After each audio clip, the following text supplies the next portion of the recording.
Good afternoon, everyone. Desperado here, and today we're going to talk to you about IFR flying, specifically opening an IFR flight plan. So you filed your flight plan. We're going to be using default ATC, by the way, but this should apply to most ATC add-on or online, whatever. So what are we going to do? Well, I'm here at an untowered airport with no RCO. So how are we getting IFR clearance if we're departing an airport that has no control tower? Well, very simple. If it was real life, what we would do is we could call flight service on the phone and they will get the clearance for us with a clearance void time. However, that does not always an option in Flight Sim. Although flight service stations are in Flight Sim, you don't really get to use them that much.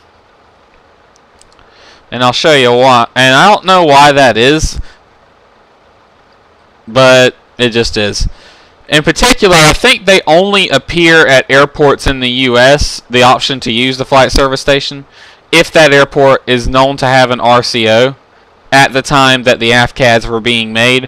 There is one close to here. St. Mary's Airfield nearby is one of them that you can actually get your IFR clearance with default ATC from a flight service station. But other than that one, there's none that I know of off the top of my head. You can also get your clearance through departure control, but that's the default ATC option. In real life, that wouldn't be an option because there's no way I could talk to Jack's approach while I'm on the ground here in real life. That's how you normally would call flight service station. The other option is to get a VFR, is to just take off VFR or SVFR and then get your IFR clearance in the air.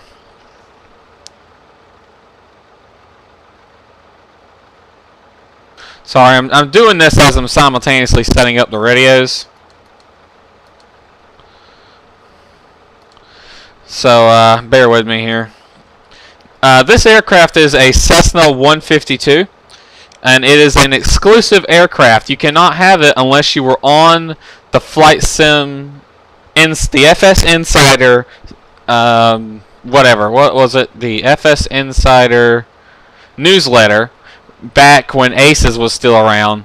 It doesn't come with this GPS though, so and that's the only way you can get this aircraft.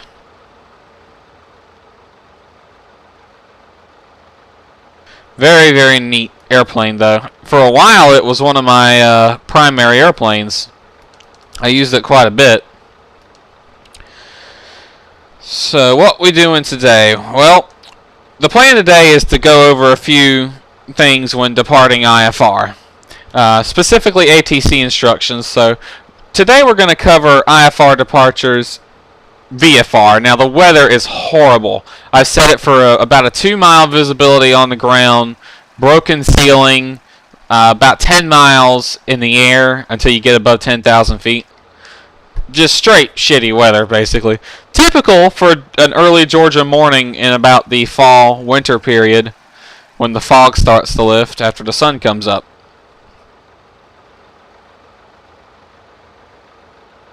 So, how I would do this, if I was doing this flight in real life, I would call flight service station on the phone.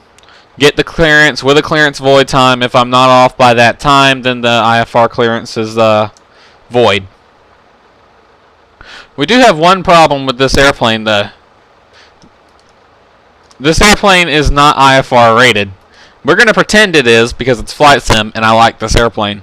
But do note, this is not an IFR rated aircraft. Why is it not IFR rated? Well, because I do not have a clock. There is not a single clock anywhere on this frickin' airplane. I don't think. Hold on.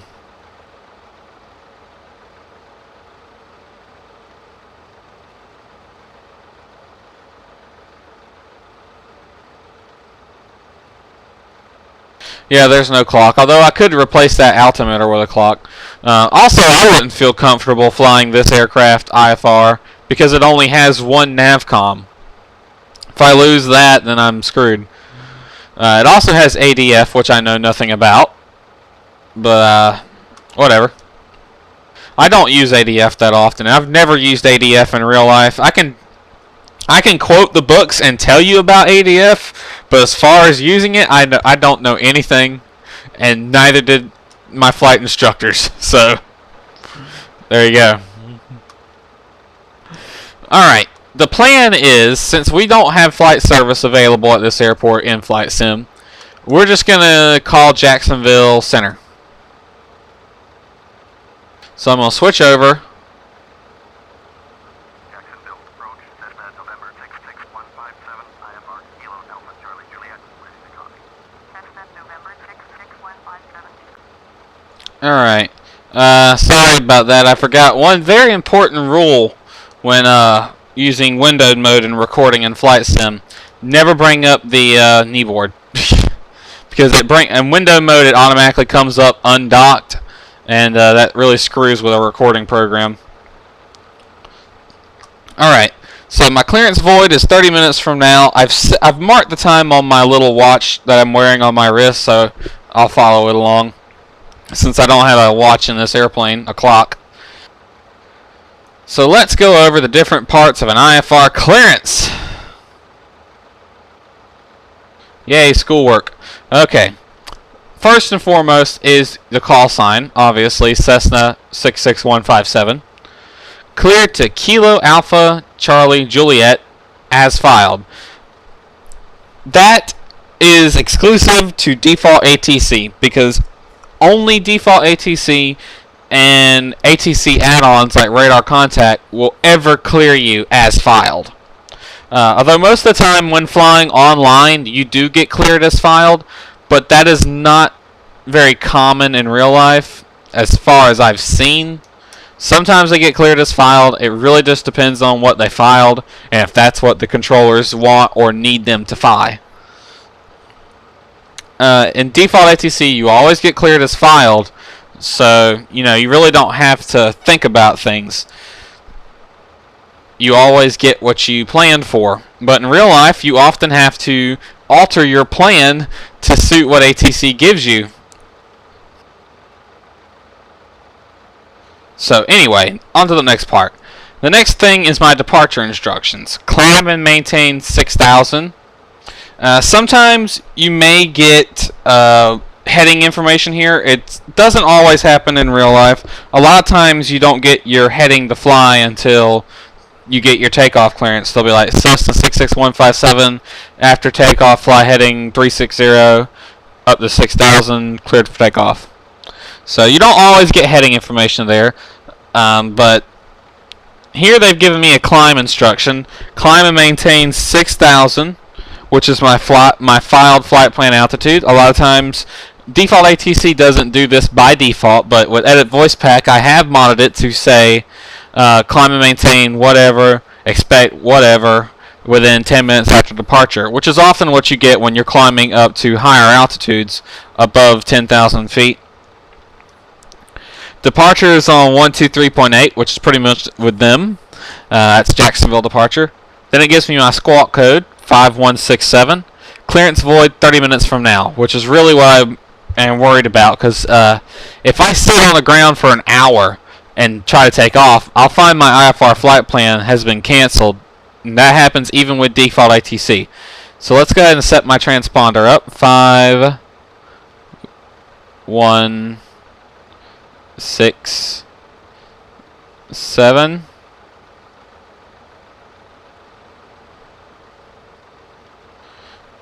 And I'll go ahead and set that to altitude mode. Alright. I've set my nav radios. One other thing I need to do before we take off is set the course information. Stand by real quick. I'll look at the chart. Pretty much going to fly direct to the Waycross VOR, which is about radial 136. Man, I went way too far. 135.6. There we go.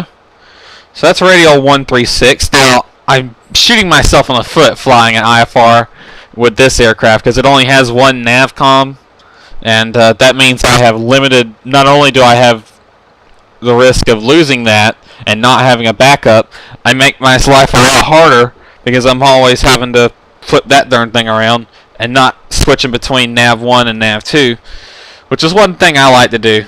But let's go ahead and reset my altimeter and heading indicator. We're going to take off runway 18 because it's fun. Now, I'm not going to do the whole flight. We just want to talk about the departures. So, heading bug is set. And this will pretty much be a departure where I take off, fly runway heading, and then once I have radar contact with Jacksonville departure, they'll start vectoring me to Waycross. And they'll probably give me a heading to fly to Waycross and then tell me to maintain my own navigation. Real life, what they would most likely do in this situation was tell me to fly direct Waycross and maintain all navigation. But this is Flight Sim with default ATC, so we don't always get the option for that, but it's nice. Now, if this was real life, as I said, I would most likely call flight service, who would have instructions for me.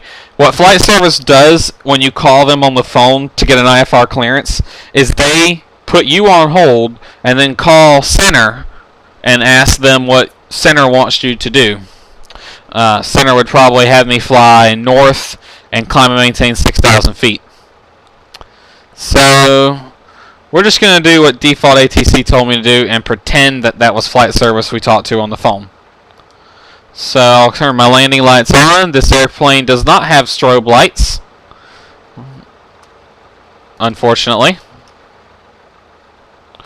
So let's do this. We're going to announce our intentions on advisory.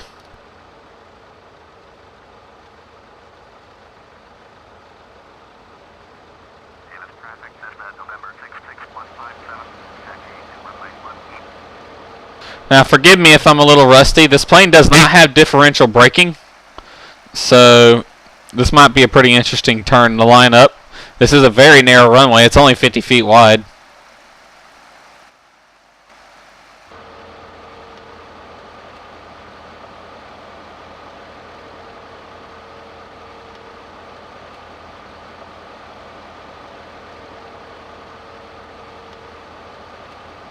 Now we're going to fly this as if we're departing VFR.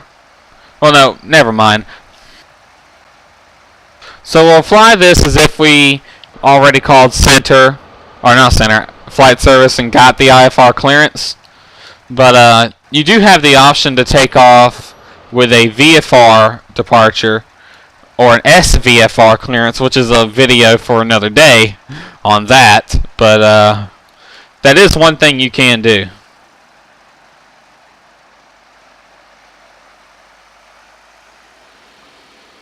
I'm off the runway. Shit. I'm running over lights.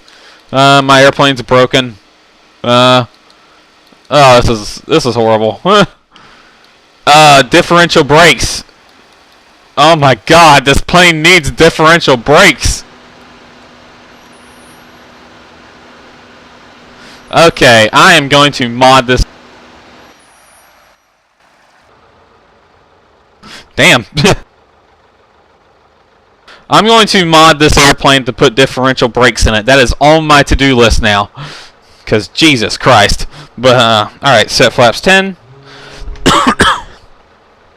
This is a short field departure. That's why I need flaps 10. If it wasn't for that, I could just take off flaps up.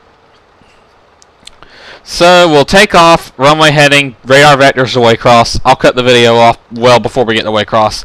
I don't have DME on this plane, do I? No, I don't. Damn. Yeah, I wouldn't take this plane up IFR in real life. No, only one navcom. No DME, no clock. This thing sucks for IFR. It's definitely a VFR airplane. Alright, well, let's go.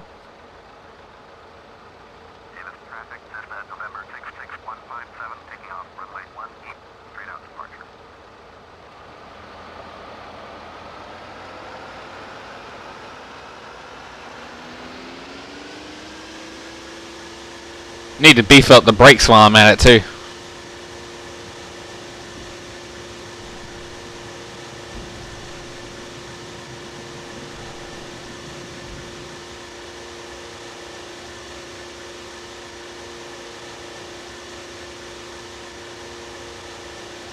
Clear the 50.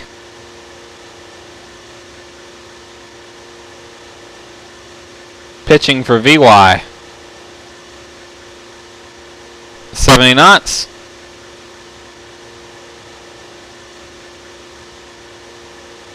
.400 feet. Flaps up. Power set.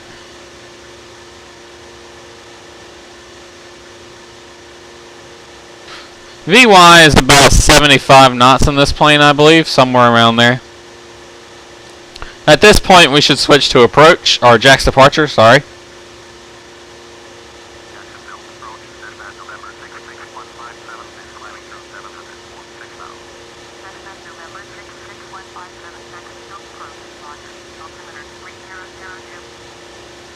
Dispatch 157, head right head 320, proceed on course 56,000. Turn right heading 320, proceed on course, climb and maintain 6,000. Dispatch 157. We should talk about real quick, hold on. When you're flying IFR, and I'm not doing it here, they expect you to do standard rate turns with a climb of no less than 500 feet per minute. So if you cannot maintain those, you need to tell ATC, but at least 500 feet per minute climb or descend and standard rate turns when you're flying in instrument conditions with an IFR clearance.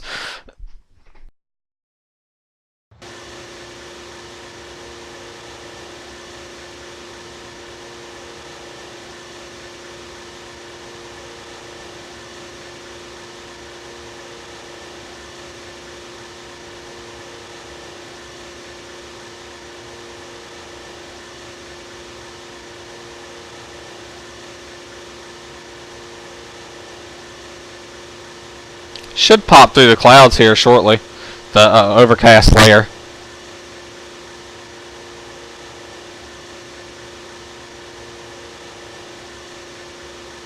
Oh, I busted my heading. Shit, I wasn't paying attention.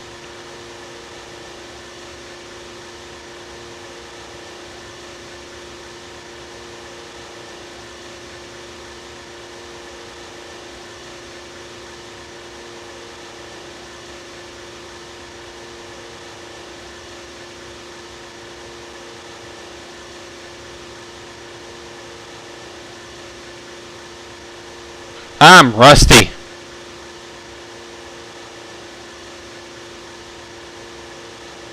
Heading 320. Am I receiving the transponder or the VOR yet? No, I am not. So right about now, I am dependent upon Jacksonville Tracon's radar vectors. I do have this little handheld GPS, but this is in no way connected to the aircraft systems. And this aircraft doesn't have an autopilot anyway, but if it did, I could not use it to follow a GPS flight plan because this is a handheld GPS.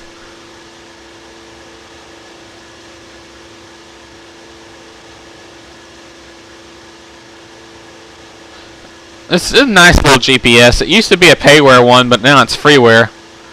It doesn't show airspace boundaries though. It really should. So one thing you might find about IFR flying, both in real life and in flight sim, is that spatial disorientation is real. I cannot see much. I can hardly see the ground. I can't see the sky. And I see no clouds, no horizon. I have no visual reference. This can throw you for a loop in real life, trust me.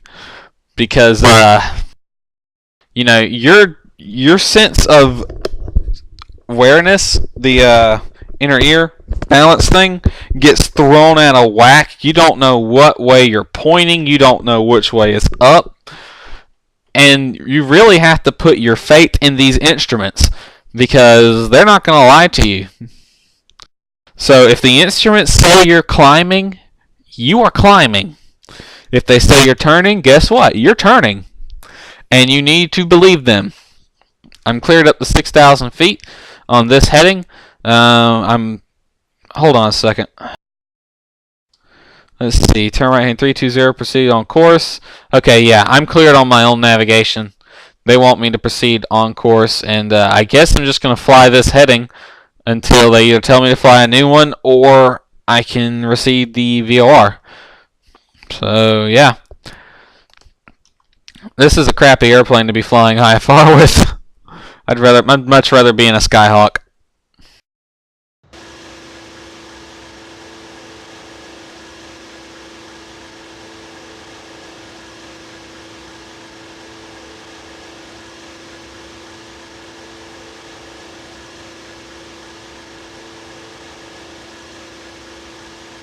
And you can see this happens in real life, but even in flight sim, if you just focus on what's out the window, you can even see after a while it'll start to feel like you're turning, or you'll start to think you're turning, or something will happen. So let's just look out the window for a while.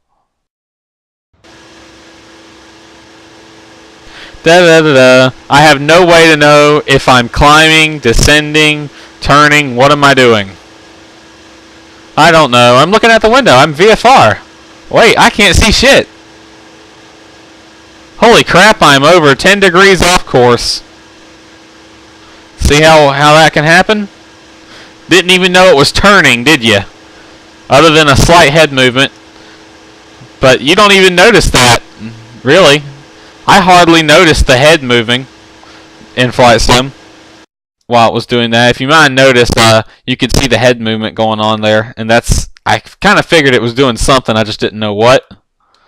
So yeah, that is how quick things can happen. Since you cannot see, you have to believe those instruments.